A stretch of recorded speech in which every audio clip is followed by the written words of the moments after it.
jàmm ci seen émission droit au but ma leen di nuyu yéen suñu mbokku internet Sunugal 24 ma ciy ànd ak Moustapha Mbaye ak monsieur El Hadj Amidou Kassé tey nag dañu ñëwoon pour waxtaan lépp lu nga xamante ne ni dafa jëm ci wàllum politique actualité politique ak société Moustapha noo def. maa ngi lay fay soxna Amina di am mbégte bu baax a baax di def émission bi ak yow tamit di si dalal sunu gan gu mag bi di monsieur le ministre conseil El Hadj Amidou Kassé koo xam ne kenn dootu ko présenté fii ci Sénégal ak compagnonnage ak président Macky Sall ak ni nga xam ne taxawaay bu am solo bi mu ci amal dinañ dikk lu bëree bëri ci liggéeyam ak li nga xamante ne mooy taxawaayam. monsieur El Hadj Amidou Kassé ma bàyyi la nga nuyoo ak suñu mbokk internet du ñu seetaan. waaw d'abord maa ngi leen wax soyez les bienvenus. C'est toujours un plaisir quoi pour tase ak ay journalistes parce que man ci suma bopp nekkoon naa journaliste ci groupe Sud Communication foofu laa commencé suma carrière professionnelle d'abord avec notre très regretté Babacar Touré. Di leen gërëm di leen sant ci invitation bi Sénégal 24 Sunugal 24 bon Sunugal mooy wolof Sunugal Sénégal ouais mais Sunugal 24 voilà c'est plus propre je pense que en tout cas képp kuy dugg ci web bi ci internet bi xam na ko donc ma leen di féliciter di leen ñaanal mu gën a jëm ci kanam di nuyu sunu internautes yi ñi ñuy seetaan ñi ñuy déglu di leen masawu coono parce que kenn réerewul mbir ne jamono ji jamono bu tar la bu metti la ak nouveau coronavirus bi maanaam coronavirus bu bees bi nga xam ne bàyyiwul mag bàyyiwul ndaw bàyyiwul jigéen bàyyiwul góor bàyyiwul benn continent bàyyiwul benn pays muy feebar bu jafe parce que kenn amul solution bi kenn amul piqûre bi kenn amul comprimé bi maanaam doom bi kenn amul garab ama loolu nag dafay jafe di nga xam ne aussi dañu foo woon ne wàcce na mais mi ngi lawaat surtout en Europe ak États-Unis ak Asie ak voilà Amérique latine ainsi de suite. dëgg la mu nekk situation bu méttee ñu si masawu ñëpp ñuy kontaan vraiment si accueil bi ñun tamit c'est un plaisir jàkkaarloo ak yow. Moustapha. waaw monsieur le ministre dañuy dooree waxtaan bi ak magistrature bi jamono ji gis nañ ne yëngatu na entre ñaari magistrat yoo xamante ne coowal corruption dox na seen diggante mi Ousmane Kane ak Yaya Abdoul Dia donc coow loolu naka nga ko jàngatee ñu bëri yaakaar nañ ci image magistrature moo commencé nekk di écorné wu actuellement. waaw xam nga loo gis rek ràññee maanaam discernement def ci baax li ngeen di wax wala li Moustapha di wax li dafa concerner ñaari magistrat xam nga même ci biir famille mun na am ay contradiction maanaam mun na am ay réero am ay jafe-jafe na am jafe-jafe diggante soxna si ak jëkkëram na am jafe-jafe diggante ñi bokk ndey ak baay yooyu day am surtout lu mel ni secteur bi nga xam ne dafa dajale mbooloo nga xam ne bokkuñu benn famille bokkuñu ay études aussi même bu dee ñoom ñëpp ay magistrats lañu parce que di nga gis magistrat def droit def benn spécialisation nekk ci pénal wala et cetera et donc ñi am personnalité yu wuute réeroo mun na am seen diggante man nag dama am philosophie suma philosophie mooy bu ma gisee daay maanaam un incendie suma réflexe c'est pas xool lan moo ko indi suma réflexe mooy fay ko ba pare voilà fay ko boo ko fayee ba pare nag mun nga toog xool fan la jógee nan la ñëwee ba voilà qu'il y ait l'incendie et cetera et cetera. ministre de la justice dafa seetaan tamit parce que coow li muy door ñu ne mënoon na ko teel a fay. waaw mais xam nga ministre de la justice mënul nekkul Kaolack nekkul Ziguinchor nekkul Saint-Louis Dakar la nekk mënul nekk fépp beneen bi il faut ñu comprendre maanaam ñu xam sociologie des organisations maanaam mooy xam-xam bu jëm ci mbootaay ni muy fonctionner mbootaay ni muy fonctionner ñaar la am na benn kanam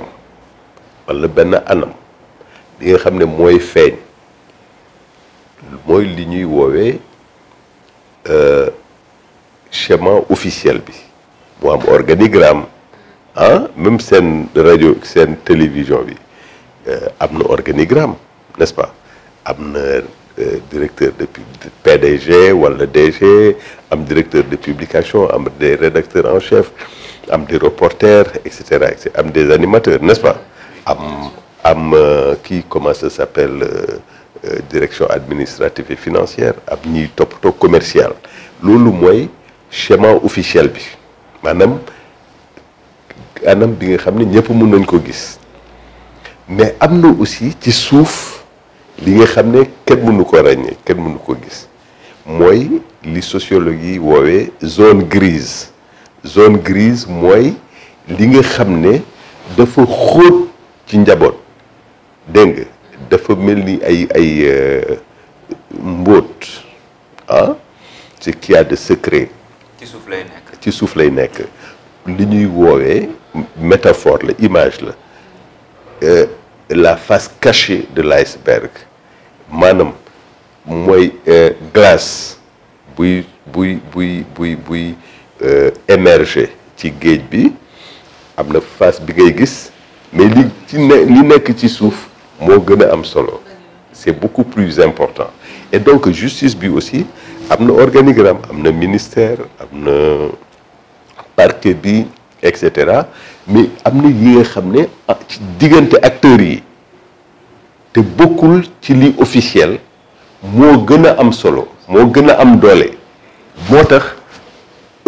ministre bi mënul contrôler à chaque fois lii xew diggante ñaari magistrat tu vois lii xew diggante ñaari magistrat te loolu c'est toutes les organisations. dafa am yoo xam ne daf koy du lépp la mën a xam daal. du lépp la mën a xam maintenant moom coow lii bu ñëwee ci moom dina déglu ku nekk xool texte yi maanaam charte yi jéem a def arbitrage ñu ñaan rek mbir mi yem fii lu tax ñu ñaan mbir mi yem fii parce que justice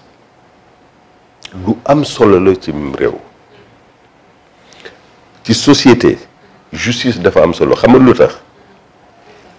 parce que j'ai l'habitude de dire que société ñeent la yow kii man ñun toi elle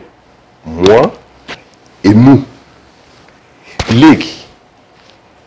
il faut mu am li ñuy woowee régulation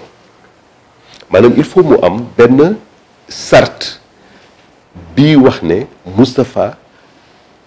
sa sañ-sañ fii la yem fii la commencé fii la yem Amina sa sañ-sañ fii la commencé fii la yem El Hadj sa sañ-sañ fii la commencé fii la yem gis nga loolu bu amul rek et puis ñu ne léegi il faut mu am benn kuréel bi nga xam ne day veiller day surveiller pour que ñun ku nekk ci ñun respecter kii boobu frontière yooyu dégg parce que bu ko respecté wul Moustapha di nga ñëw di nga déborder ñëw suma waar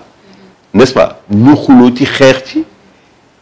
wala ma dem ci kiwu Amina ñu xuloo ci xeex ci mais il faut mu am arbitrage comme ça kenn du toog ne damay fayal suma bopp je vais faire de la vengeance parce que bu ñu eggee foofu rek jungle lay doon man c'est l'extrême c'est le règne de l'animalité voilà donc moo tax société bi dañuy réunir ñu ne léegi pour loolu bañ a am ñaari kuréel la ñuy am kuréel gendarmerie police et cetera ñooñu séparé ñu yóbbu ñu justice bi àtte ñu n'est-ce pas loolu moo tax société bi di am équilibre loolu nag parce que société bu amul équilibre day ay musiba la parce que mbir mi du la arranger du arranger kii du ma arranger aussi ñu ñëw ci beneen point monsieur le ministre mooy loo xamante ne moo occupé actualité bi fan yi mooy livre bi Thierno Alassane Sall génne xam naa sax am na ñu commencé woon di tontu par ci par là mu jur coow parce que def na ci ay révélations yoo xam ne ñenn ñi jàpp nañ ne waru ko woon yow déjà ban commentaire nga def ci livre d'abord ndax lire nga livre bi ba pare. non liiruma livre bi mais nag même bu ma liirul livre bi am na li ñuy woowee bonne feuille entre guillemets bonne feuille mooy ci wàllu téere buñ ko édité ba pare wala même avant muy génn n'est-ce pas éditeur bi jël ci ay page diffusé ko ci benn journal généralement ci benn journal la koy def mais bon fii Sénégal voilà journaux yi bari dañuy bon éditeur bi xëy na wala auteur bi moo koy distribuer alors li ma liir wallaahi billaahi taalaahi yàlla moo ma tax a wax ci li ma liir gisuma ci benn scandale à moins que quelqu'un me dise nit wax ma lii scandale la xam nga mais am na chapitre bi wax orage bi am ci bureau présidentiel bi. mais du scandale mais loolu bi ñu ne ko doo ko signé. mais oui mais et alors. digganteem ak. ancien premier ministre bu loolu du scandale. mais non lu tax wax ma lu tax mu scandale. mais loo xamante ne dafa jàpp ne intérêt Sénégal nekku ci. mais kan moo la wax ne kan moo mën a juger intérêt Sénégal. mais non je veux dire am na chef de l'État. n'est-ce pas moom la ñu fal xam nga lu tax ñu fal ko dañ ko ne dañ la wóolu yow yaay représenter les intérêts du Sénégal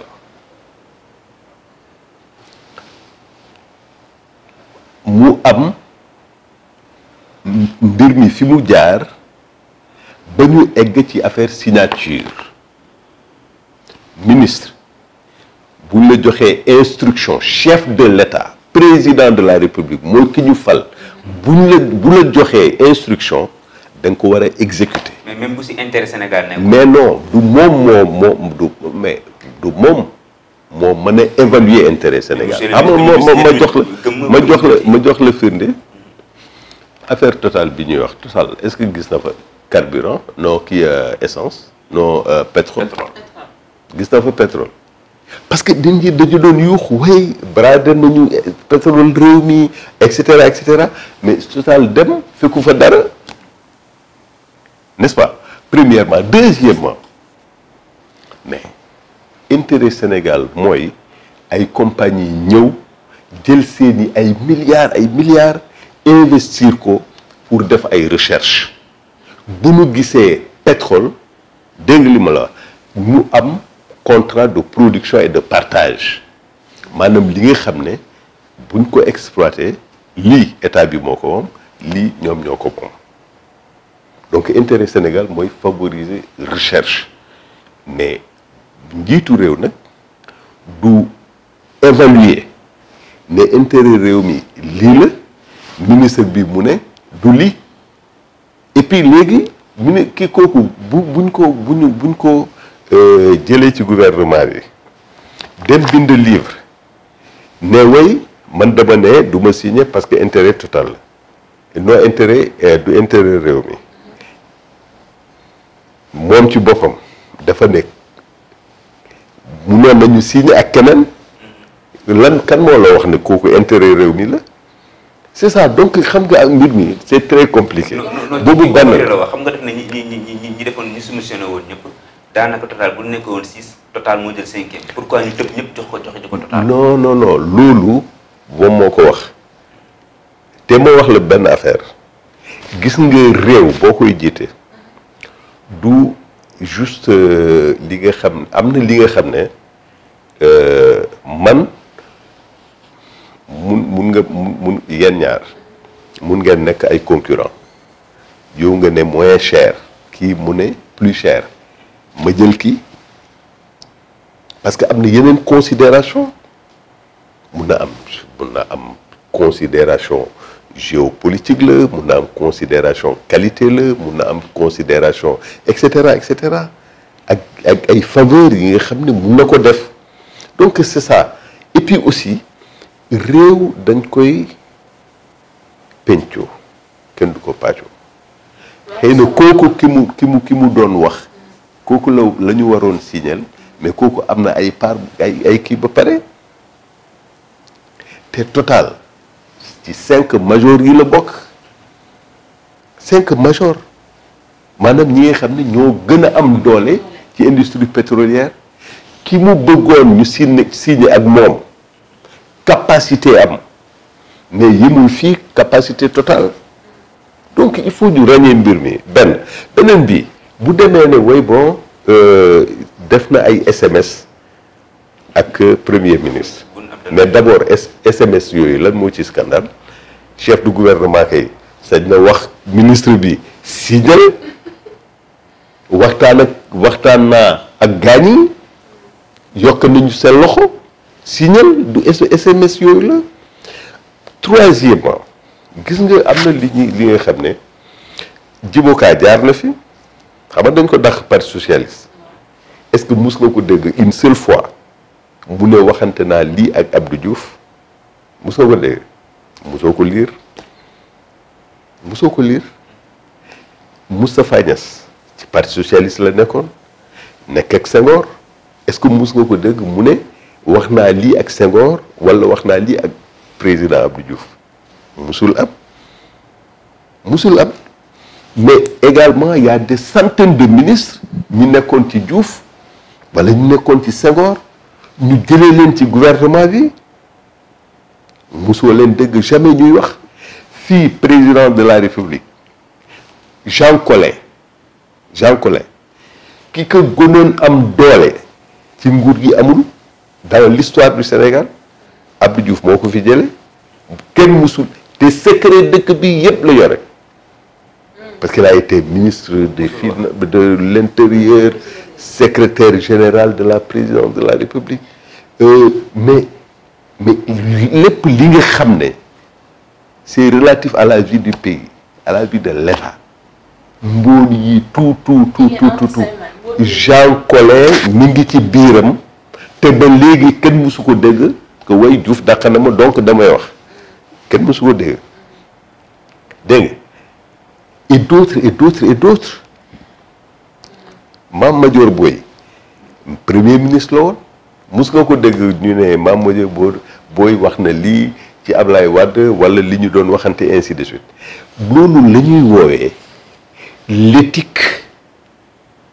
de l'homme l'éthique de responsabilité voilà éthique de responsabilité am na li nga xam ne quel que soit X doo ko wax. mais moom wax na ko ci téere bi nee na am na yoo xamante ne mënu koo wax. non mais wax na lépp la xam non mais bon boo nit kii bu demee ba ne ay SMS yi ñuy échanger dem ba wax ko ci téere quand y a un problème. mais yéen jàppale na ni que war ngeen mën a xalaat wala ngeen tontu ak livre wala ngeen tontu ak beneen moyen ci livre Thierno Alassane Sall bi. mais am na ñu ko tontu et puis man personnellement li nga xam ne amul benn fait benn mbir bi nga xam ne. monsieur le ministre da ngay lire livre ba pare tamit. non je dis ci li ma lire. mais ay bonne feuille nga yor. non mais xam nga yow bonne feuille nga lire. nga ne dafa am scandale. man xam nga donc man mënoo ma reprocher. téere bi moo tax muy wax. oui téere bi non mais dama ne téere bi en tout cas li ñu publié ci Bonnefeuille amul benn scandale. Or Bonnefeuille man éditeur la. Éditeur, poète et peintre. Oui, éditeur, poète, lecteur et puis philosophe. Ouais, journaliste, communicant. Et puis Thierno Alassane Sall suba kàll. Vous jouez de nombreuses casquettes, monsieur. Ah, Thierno Alassane Sall suba kàll. Donc je peux lui dire ce que je veux. Comme le président Macky Boile Sall chez les Toucouleurs, les Sall et les Kassé, c'est des ay kàll lañu. Non, ce que je veux dire, fu bu ñu la waxee Bonnefeuille rek, c'est les parties les plus croustillantes. Loolu mooy Bonnefeuille. nga jàpp ne yow ni que amul benn scandale. Non, mais kenn mënu ma wax lii ñu exposé ci Bonnefeuille yooyu lii scandale la ci en tout cas dossier total bi. mais am na yëkkati na si yeneen dossier lu mel ni coowal aéroport bi ni ñu séddalee suuf si. non man ARTP bi. xam nga bëri na ay dossiers ne yëkkati na ko ci. pour man xam naa nag ci kanam tuuti comme éditeur nga ak yooyu nga jàngat téere bi. non mais je veux dire bon téere bi sinon lire téere bi. oui mais bien sûr pan suma métier mooy lire bind wax xalaat surtout donc non forcément téere bu mel noonu bu kii dinaa ko lire je vais pas me débiner je vais le lire et en ce moment je dirai exactement ce que j'en pense. Ok. En toute honnêteté, je dirais ce que j'en pense. Mais pour le moment, li ma lire, franchement, ça ne mérite pas de soulever des montagnes.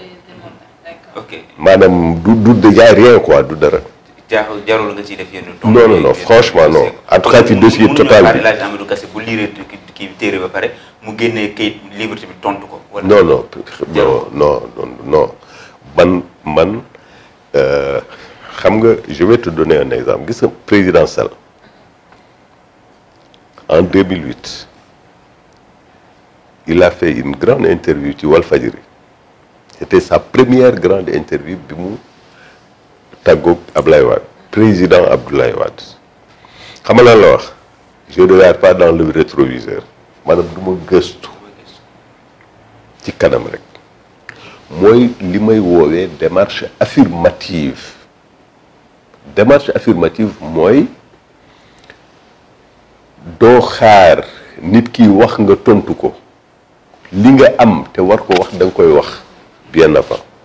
c'est pourquoi de 2008 à 2012 kenn mësul dégg le président Macky Sall xas le président Ablaye Wade d'ailleurs sànq fàtte naa ko cité moom aussi nekkoon na président Ablaye Wade est-ce que nit yow mus nga dégg président Macky Sall di ne wax naa lii ak kii le président Wade amul loolu mooy éthique responsabilité éthique homme d'État alors je termine que président de 2008 à 2012 kenn musu ko dégg muy xas parti socialiste wala diw wala président Abdoulaye Wade mi fi nekkoon alors que dañ ko toroxal on a même voulu l'humilier on était à 2 pas de l'emprisonner mais yooyu yëpp tu ne l'entendras jamais en parler moom li mu def démarche affirmative boobu dafa dem à l'intérieur du pays ci biir gox yi dans les villages ci quartiers yi ci villes yi waxtaan ak nit ñi ne leen bu ngeen ma dénkee du ñëwul ne way ni ngeen di dundee baaxul am na ay inondation mauvaise gouvernance etc non yooyu yëpp waxu ko dafa ne fii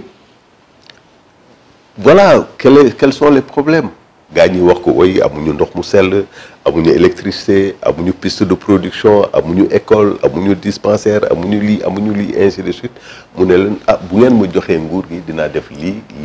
ak lii c'est ça la démarche affirmative mais man donc du ma nekk ci affaire